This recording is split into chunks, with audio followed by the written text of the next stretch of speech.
توی اقیانوس‌های اولیه یک معجزه داشت اتفاق می‌افتاد. وقتی زمین سرد شد، بارون‌ها سیلاسا ریختن و اقیانوس‌ها پر شدند. اما توی این آب‌ها چیزی بود که آینده رو تغییر داد. مولکول‌های ساده توی این سوپ اولیه همدیگر رو پیدا کردند.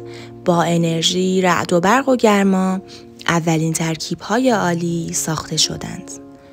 بعضیا میگن همه چیز از اعماق تاریک شروع شد، جایی که منافذ هیدروترمال آب داغ غنی از مواد معدنی رو بیرون میزدند.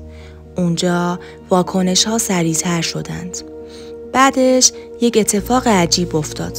مولکولی پدید اومد که میتونست خودش رو کپی کنه. دنیای RNA، اولین قدم واقعی به سمت حیات.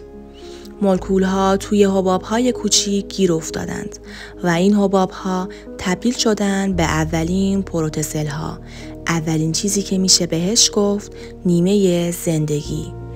و بالاخره حدود 3.5 میلیارد سال پیش اولین موجودات زنده پدیدار شدند، باکتری‌های ساده.